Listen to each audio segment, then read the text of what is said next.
Welcome back to a special GBGuns tabletop. This is the BROWNELL'S BRN-10, and this rifle is going to be in a giveaway sponsored by AmmoLand and BROWNELL'S. So I get to show it to you, we'll see how it performs, and then one of you is going to win it. This is not through my channel, this is through AmmoLand. Just once again, as a writer with a channel, I'm sharing things with you. We're going to take a look at what makes this thing different, especially if you're not familiar with the history of the AR. This is kind of a cool piece. Not kind of, it is a cool piece. But that's coming up next on GBGuns.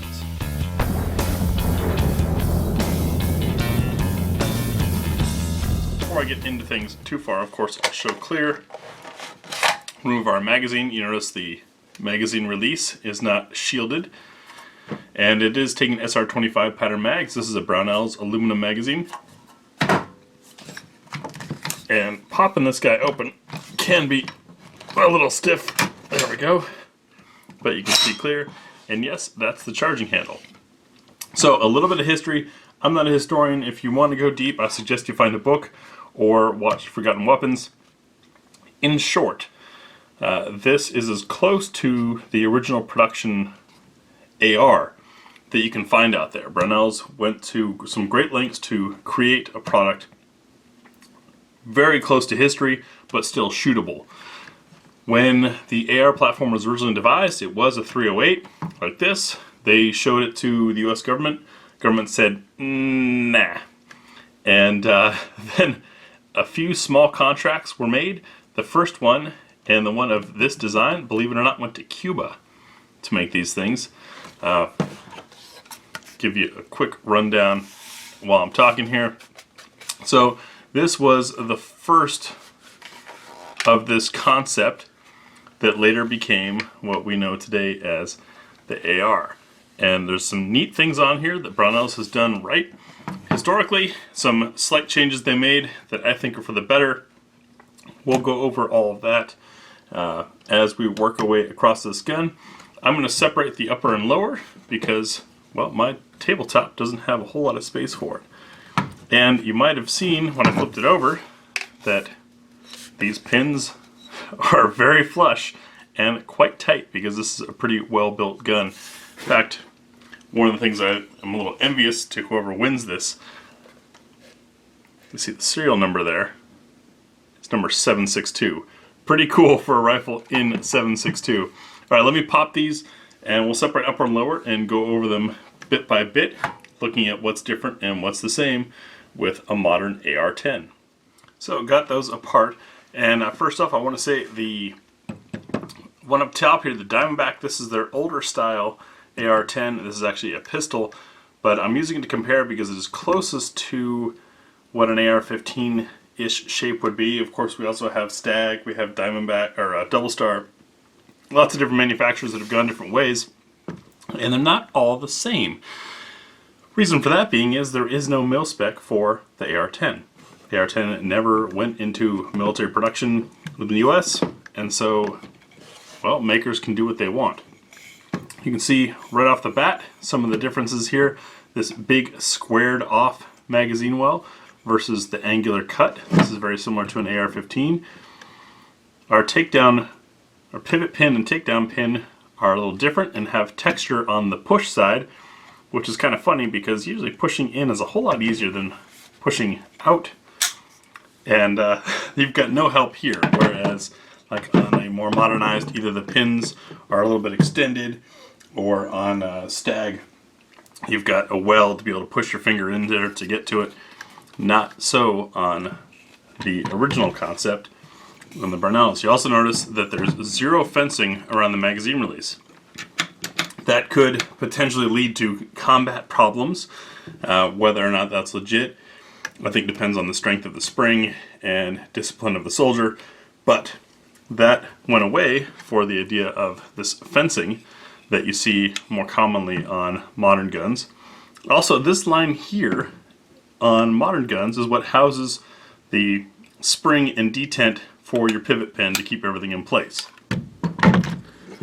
BROWNELL'S went with having it buried inside, which, as you'll see in another video of mine, is similar to the way the 601 went, Except the 601, which was the first military production AR-15, or M16 pattern, if you will, the detent and everything was trapped in the pivot pin itself.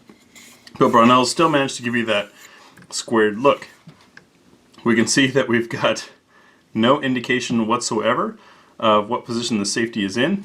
Of course, the Diamondback follows a more modern trend of having an ambi safety with markings on both, but even when it's not ambi, usually you have a little indicator pointing in which direction it's in. With the Classic, you don't have that. Hadn't really been thought about yet, I guess. The trigger mechanism will follow a modern standard AR-10, so you can swap in different triggers if you like. So that's pretty similar. In fact, you can see interior dimensions are pretty darn close, and that makes it a whole lot easier for you, the owner, to run this Brownell's gun and be able to swap in and replace parts and things like that without having to worry about tracking down one of 2,000 from the original contract of the AR-10s. So props to Brownell's for that. Trigger guard is AR-15 style in that it's one that's inserted versus one that's integrated into the production of the lower. Coming over to the other side of the receiver, we can see that we have, once again, no fencing or swell around the mag catch. Everything's flush and flat, and you don't have the swell where the bolt catch and release goes. You also have a similar paddle of equal size hold open and release versus the modernized smaller hold open large release. So I think that's pretty cool. The texturing and shape of the safety selector is also very close to original. And we've got the brown furniture, which matches the original. This is kind of an early pistol grip design, just done in brown. This particular rifle will also include this guy, which I believe follows one of the early contracts that Armalite was able to secure. Looks like the angle is about the same, but it has some different texture to it, and definitely more flare at the bottom, and you've got some gripping texture on the back of it. Interesting piece. It's an A2 style stock that we've all come to know, those of you that have shot classic ARs. And we've got a very stiff sling swivel on the bottom here. From what I understand, the originals did not swivel, it just stuck straight. So this is a little bit off from history, but a whole lot more usable. No complaints there. No trapdoor in the butt plate. Just a classic butt plate. And that's our lower. Let me grab the uppers. So this is where a lot of the coolness comes in my opinion. I love the integrated charging handle trigger system up top here. Trigger-like, I guess would be more accurate. I got a chance to handle an original AR-10 years ago before I had a channel, before I was into this. I was just a gun nerd, not a gun nerd who told people about it. And this is one feature that really stuck out in my mind. And what I like about that is you don't have to move your whole body away from the gun to rack as you do when you're pulling from the charging handle back here. It's just right up top. From what I understand, they went away from this in the AR-15 and M16 following the idea that it could get hot. Not sure about that.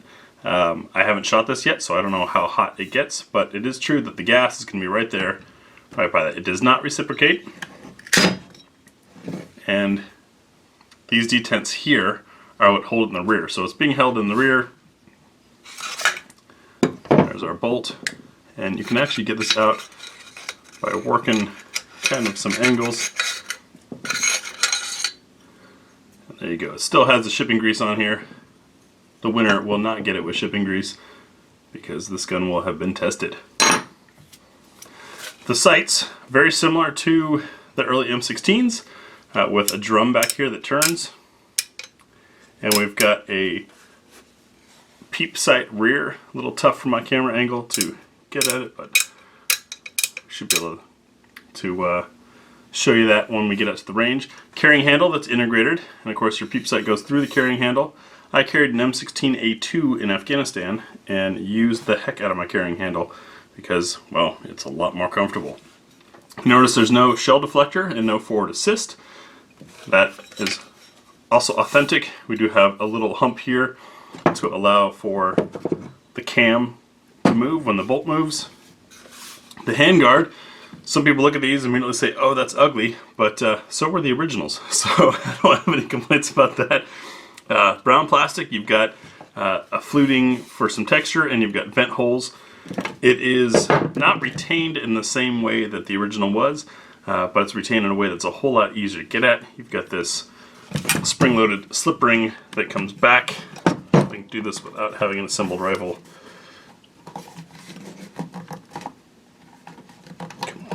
This is really tough to do on camera without holding on to the whole rifle. So this pulls back and then you lift up. I'm going to come off camera for a second here so I can put this against myself. There we go.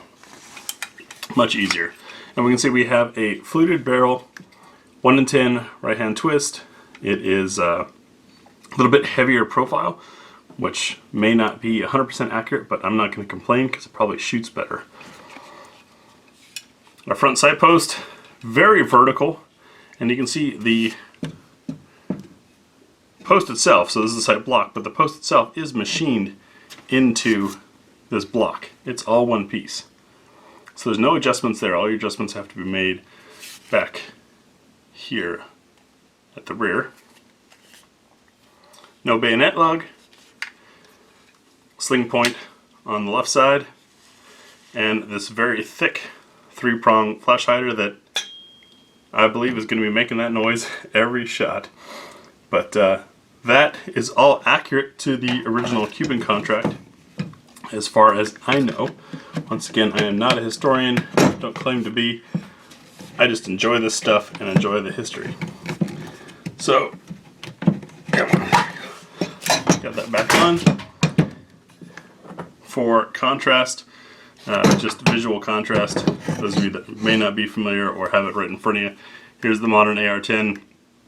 This is our Diamondback with our shell deflector, forward assist, not here at all, and a railed top versus having the carrying handle. Also a brake versus a flash hider.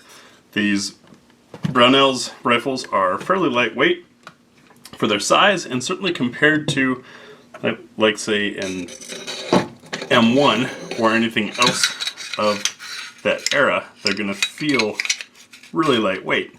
And so recoil is probably going to be heavier. I'm prepared for that. We'll see what that feels like at the range.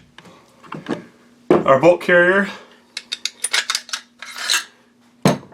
is pretty much SR25 modern AR-10 style, and I'm okay with that. From what I've seen, the original Armalites, the gas key was in a slightly different position, looked like it was a little bit longer of a tube, all that. Well, if something like that goes down, then you're stuck having to find replacement parts. I'd rather just be able to swap in something modern than call it good. There's that big bolt face. Looks like a little bit of dirt from test fire. Nice semi-chrome feel look to it. And let's see if we can get something to drive out the cotter pin. Gosh, this grease. There's our firing pin and cam pin and a big old beefy bolt. I wonder if it's also had the upgrade on the extractor that has become modern standard. It's too slick for me to be able to pull on. Let me get a rag to wipe this thing down and we'll continue. Alright, so I got that pin out off screen, and it's not a roll pin. It is an actual physical pin, which I think is pretty cool. Also wiped everything off, got all the grease off of it. Magnetic particle inspected bolt, and I thought this was pretty impressive. Look at that beautiful chrome job inside the carrier. Nice chrome lining there. Those of you not familiar, that's going to make cleaning a whole lot easier. So, and of course the whole reason I took it apart, the extractor does have the upgrade of the little extra piece inside and the rubber on the outside. That's going to help the extractor last longer, which is a development that, since it came out while I was in the service, I'm pretty sure did not exist during the original creation of these things. So good on Brownell's for preserving a little bit of history by giving us, well, a chance to experience and see some of it, but at the same time producing a product that everyday Americans can enjoy without worry of things being too exotic or unique or rare or too valuable to go shoot. This is the gun that you'll be able to go shoot, and we plan on shooting it. Speaking of shooting it, you notice the receiver was marked 7.62 by 5.1. However, the barrel, which means the chamber, is marked 308, which means this is safe to shoot both 308 and 7.6251.